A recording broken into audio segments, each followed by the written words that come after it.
अरविंद राजभर जिंदाबाद जिंदाबाद जिंदाबाद अरविंद राजभर जिंदाबाद जिंदाबाद अरविंद राजभर जिंदाबाद जिंदाबाद जिंदाबाद राजभर जिंदाबाद जिंदाबाद जिंदाबाद जिंदाबाद अरविंद राजभर जिंदाबाद जिंदाबाद जिंदाबाद अरविंद राजभर जिंदाबाद जिंदाबाद जिंदाबाद अरविंद राजभर जिंदाबाद जिंदाबाद जिंदाबाद। चले बढ़िए क्या तक बैठे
का निरंतर प्रयास कर।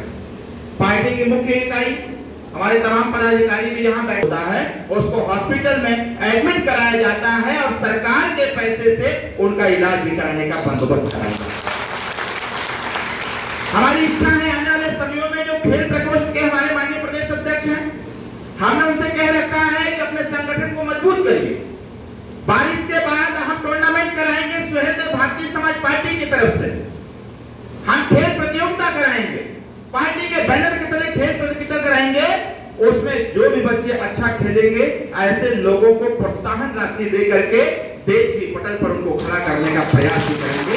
इस प्रकार का हम लोग करेंगे। तमाम जो संगठन है उसमें हम सब लोग काम कर रहे हैं।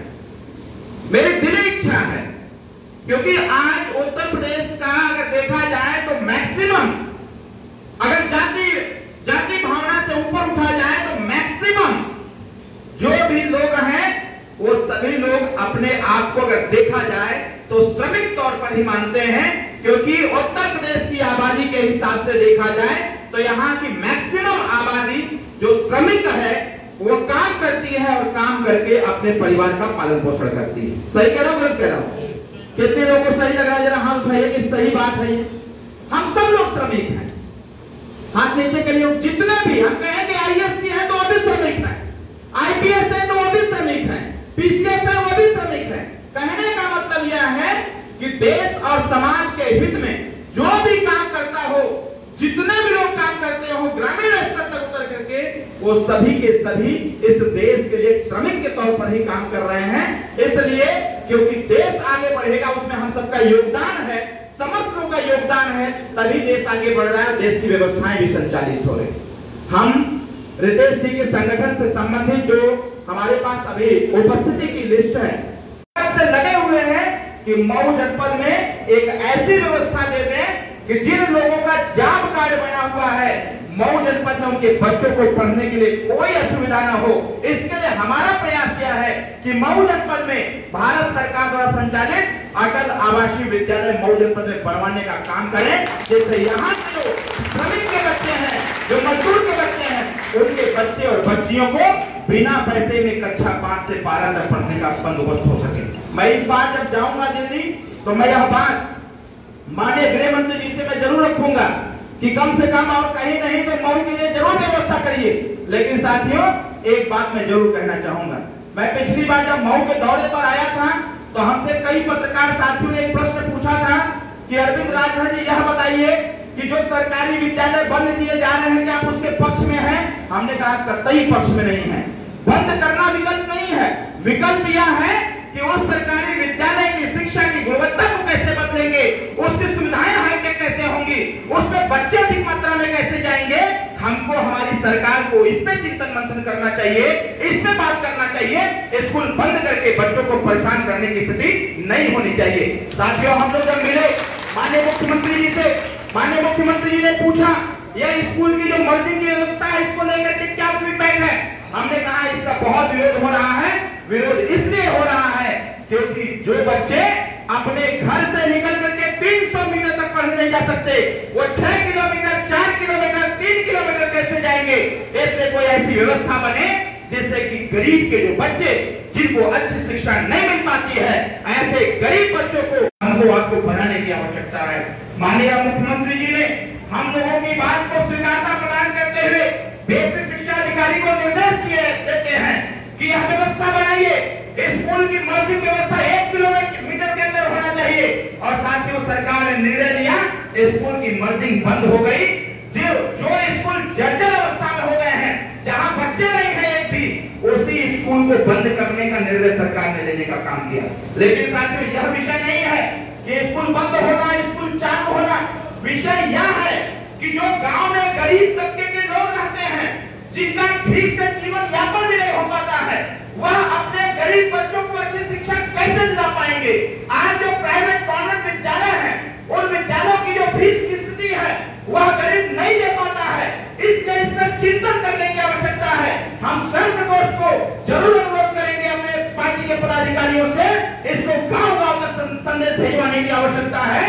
लड़ाई लड़ा जाएगा जब तक गांव के सरकारी विद्यालय हाईटेक नहीं हो जाते हैं, वहां सारी व्यवस्थाएं नहीं हो जाती हैं, तब तक हम लोगों का संघर्ष जारी रहेगा। गरीब जनमानस के लिए हम लोग लड़ाई लड़ते रहेंगे और यह व्यवस्था हम बनवा करके दिखाएंगे। आवश्यकता है गांव के सरकारी विद्यालय को, जिस सरकारी विद्यालय में बच्चों की संख्या बहुत कम होती है और संख्या के आधार पर स्कूल को बंद करने का निर्णय लिया गया था, यह निर्णय गलत था। इसका विरोध हम लोगों ने किया। सरकार बैकफुट पर आई और गरीब के पक्ष में फैसला सुनाने का काम किया। साथियों, लड़ाई तो इस बात की होनी चाहिए, अगर हमारी सरकार, भारत सरकार, उत्तर प्रदेश सरकार मिलकर के अगर मंडल स्तर पर अटल आवासीय विद्यालय बनाने का काम किया, उस अटल आवासीय विद्यालय में यह बात समझने की आवश्यकता है सभी लोगों को, क्योंकि जब समझेंगे तभी अगली साल इसका लाभ ले पाएंगे। तमाम लोग, बड़े बड़े लोग अटल आवासीय विद्यालय में अपने बच्चों को भेजना चालू कर दिए। हमें पता चला जनपद बस्ती में, हमने जिलाधिकारी के माध्यम से जांच कराया तो पता चला कि वहां जो पूंजीपतियों के बच्चे पढ़ने जाते थे, उन सब का नाम काट करके बाहर किया गया। जितना सीट खाली हुआ, जनपद बस्ती के गरीब बच्चों का एडमिशन करा करके बच्चों को पढ़ने लिखने की व्यवस्था बनाई है। साथियों, आज आवश्यकता किस बात की है? यह बात समझने की है। हमको आपको चर्चा और चिंता इस बात की करनी चाहिए, अगर उत्तर प्रदेश और देश की सरकार अटल आवासीय विद्यालय मंडल स्तर पर खोल करके गरीब बच्चों को पढ़ाने की व्यवस्था लगातार 2 साल से दे रही है, तो वही व्यवस्था अगर विधानसभा स्तर पर हो जाए तो बताइए कैसा रहेगा? अटल आवासीय विद्यालय प्रदेश विधानसभा में बने और यह तय हो जाए, अटल आवासीय विद्यालय में उसी का बच्चा पढ़ेगा जो गांव के सरकारी विद्यालय से कक्षा 1 से 5 तक पढ़ करके आएगा, उसी बच्चे का एडमिशन अटल आवासीय विद्यालय में होगा, ताकि उसको पूरी पढ़ाई 12 तक की निःशुल्क कर दी जाए, ताकि इसकी व्यवस्था गरीब तबके के लोगों को मिल सके, इसकी सुविधाएं गरीब तबके के लोगों को मिल सके। अटल आवासीय है क्या साथियों? अटल आवासीय विद्यालय में जब आपका बेटा या बेटी पढ़ने जाते हैं तो उसमें बकायदे जो कॉन्वेंट विद्यालय की पढ़ाई होती है, वही चीजें आपके अटल आवासीय विद्यालय में है। आपका बेटा और बेटी हॉस्टल में रहेगा, उसको सारी व्यवस्थाएं दी जाती हैं, उसको कपड़े की व्यवस्था, उसको दवाई की व्यवस्था, उसको रहने की व्यवस्था, उसको खाने की व्यवस्था, वह सारी व्यवस्था अटल आवासीय में दिया जाता है। और उसमें पढ़ाने वाले जो लोग होते हैं वो आम अध्यापक नहीं होते हैं। साथियों, आप जरा सोचिए, वो कहते हैं ना कि संगत से गुण जात है और संगत से कुलावत है, तो आप जरा समझिएगा, अटल आवासीय विद्यालय में पढ़ाएगा कौन? अटल आवासीय विद्यालय में जो गांव के अध्यापक हैं वो नहीं पढ़ाएंगे। अटल आवासीय विद्यालय में जितने रिटायर्ड आईएएस, आईपीएस और बीआईपीएस आज के गरीब बच्चों को पढ़ाने का काम करेगा, तो उसकी दिशा सही होगी और कक्षा 12 पास करने के बाद सही दिशा में जाने का काम करेगा, ताकि गरीब का बेटा भी आईएएस पीसीएस बनने का काम कर सकता है। साथियों, यह व्यवस्था लागू करने की आवश्यकता है।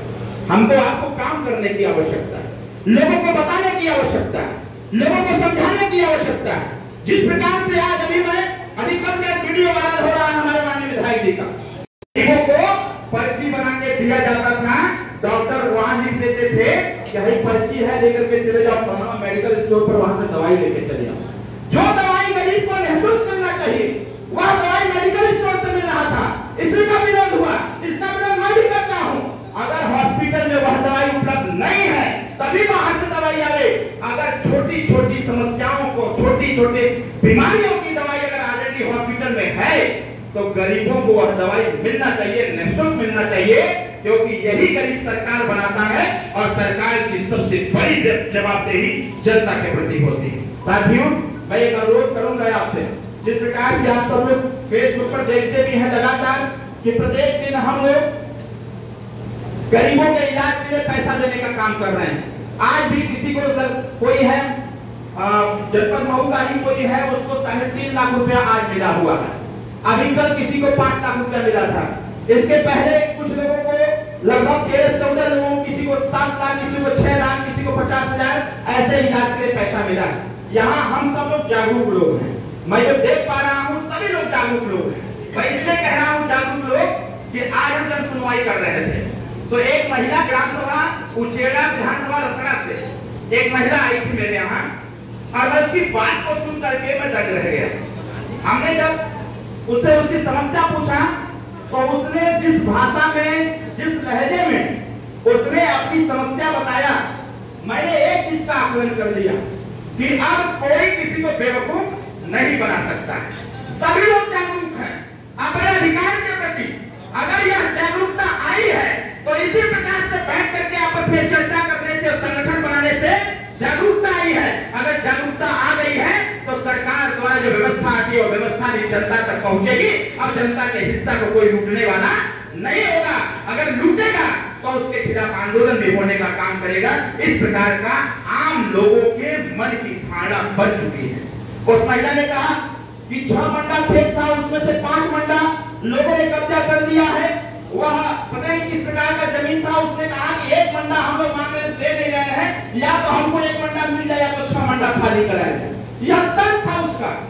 हमने जब उससे पूछा कि आप कितना पढ़े हैं, वो कहा मैं कुछ नहीं पढ़ी हूँ। मैं समझ गया कि वर्तमान समय की सोशल मीडिया की जो क्रांति है वह क्रांति एक अशिक्षित व्यक्ति के मन और मस्तिष्क को भी हिला के रख दे रहा है। वह कह रहा है आप अगर जिंदा हो तो अपनी आवाज को बुलंद करो, तुम्हारी आवाज को सुनने के लिए जरूर कोई मसीहा आएगा और हमको आपको जानना पड़ेगा। आज विधायक है, सांसद है, पैसा जिनको पैसा देना चाहिए इलाज के लिए वो नहीं देते हैं लोग। इस बात की जब चर्चा हम लोग करते हैं तो हम लोग का विरोध होता है कि यह दबी हुई बात अरविंद राजभर, प्रकाश राजभर, इनके पार्टी के नेता कैसे खड़ के कहने का काम करते हैं। अरे भाई क्यों ना कहें, वोट लेना होता है तो दरवाजे दरवाजे आप जाते हैं। मैं भी गया था, मैं भी यहीं से चुनाव लड़ा, मैं भी गया था। मैं तो अपने काम में लगातार लगा हुआ हूँ। लगभग 64 से 65 रास्ते में सुधा बनवा रहा हूँ मऊ में। जहां जहां मैंने कहा था कि छोटी छोटी समस्याएं जहां मुझे मिली थी उसको मैं डायरी पर नोट किया था। उन छोटी छोटी समस्याओं का समाधान हमारे प्रतिनिधि भी करने का काम कर रहे हैं। हम लोग लगे हुए हैं।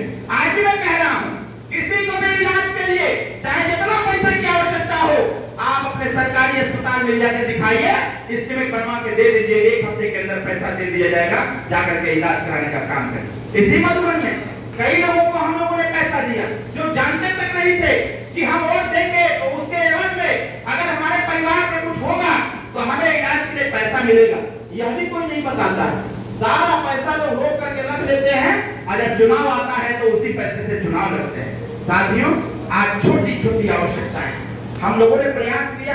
पंचायत राज विभाग के माध्यम से हम लोग यह पार्टी के एजेंडे में था कि जब गरीब को अपना विकलांग सर्टिफिकेट बनाना होता है, इसको जब अपना आवास का, शौचालय का, पेंशन का रजिस्ट्रेशन कराना होता था तो यह गरीब ब्लॉक पर जाया करता था, तहसील पर जाया करता था। हम लोगों ने कहा, बाबू जी से हमने कहा कुछ ऐसी व्यवस्था बनाइए कि गांव के जो पंचायत सचिवालय है उसी सचिवालय पर सभी लोगों का रजिस्ट्रेशन हो, वहीं पर सारी व्यवस्था हो ताकि इसको जाकर के लाइन लगाने की आवश्यकता न पड़े। जहां जहां पंचायत सचिवालय बन गए वहां सचिव भी हैं, ग्राम पंचायत के सचिव भी हैं। तमाम लोग मिलकर के छोटी छोटी चीजों का समाधान करने का निरंतर प्रयास करें। साथियों, हमको आपको एक बात और समझना है। अभी आपने देखा होगा, हमारे तमाम युवा साथी हैं, मंच पर भी हैं।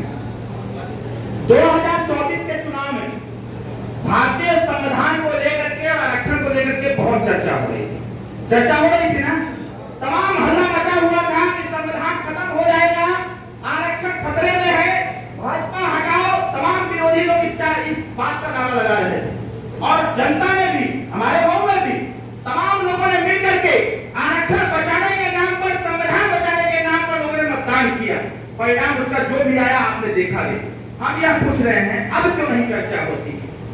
चुनाव तो बीते लगभग 1 साल होने वाला है, अब क्यों नहीं नेता खड़ा होकर चर्चा करते हैं कि संविधान खतरे में है?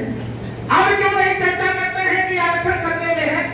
अब क्यों नहीं बोलते हैं कि गरीब का अधिकार खतरे में है? अब तो लोग जाति की बात करने लगे, धर्म की बात करने लगे, ऊंच नीच की बात करने लगे। अब संविधान गया उधर, आरक्षण गया उधर। इसी बात की चर्चा हम लोग करते हैं। अगर उस समय जनता के आंख में धूल झोंकने का काम आप लोगों ने किया था तो आपको आवाज बुलंद करना चाहिए सदन के अंदर। सदन खत्म हो गया, देश की पार्लियामेंट का जो चल रहा था वो खत्म हो गया, उत्तर प्रदेश विधानसभा खत्म हो गया। उसमें विपक्ष के लोगों ने यह बात क्यों नहीं उठाया?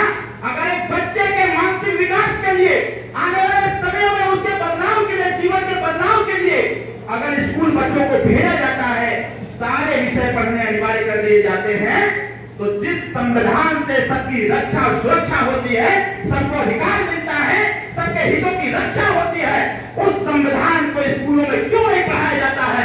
इस बात की चर्चा ओम प्रकाश राजभर डॉक्टर विनोद करना चाहते हैं। बताइए सही है कि गलत है? अगर हिंदी पढ़ने से बच्चे के मन का मानसिकता का विकास होता है, अंग्रेजी पढ़ने से उसको ज्ञान मिलता है, विज्ञान पढ़ने से ज्ञान मिलता है, राजनीति शास्त्र पढ़ने से ज्ञान मिलता है, समाज शास्त्र पढ़ने से ज्ञान मिलता है, सारे बुक्स पढ़ने से उसको ज्ञान मिलता है, तो क्या भारतीय संविधान पढ़ने से अज्ञानी हो जाएगा क्या? बोलिए, अज्ञानी नहीं हो जाएगा? इसकी चर्चा सदन में कोई नहीं करता है। लेकिन हमारा श्रम प्रकोष्ठ और सहदेव भारतीय समाज पार्टी लड़ाई लड़ रही है कि प्राथमिक विद्यालय से ही तय कर दिया जाए, जो भी बच्चे और बच्चियां होंगी आने वाले समय में हम लोग तय करेंगे कि उनको प्राथमिक विद्यालय से ही भारतीय संविधान पढ़ना अनिवार्य कर दिया जाए, ताकि आने वाले समय में जब वो 18 का वयस्क होगा तो किसी नेता के सामने हाथ नहीं फैलाएगा, किसी समस्या के लिए किसी सामने गिड़गिड़ाएगा नहीं, बल्कि संविधान का ज्ञान रहेगा, वो अपनी लड़ाई स्वतः लड़ लेगा, किसी नेता के पीछे दौड़ने का काम नहीं करेगा। इस प्रकार की सोच लेकर भारतीय समाज पार्टी करेगा। हम लोग प्रयासरत हैं। आप बताइए, यह मोबाइल तो हमको लगता है कि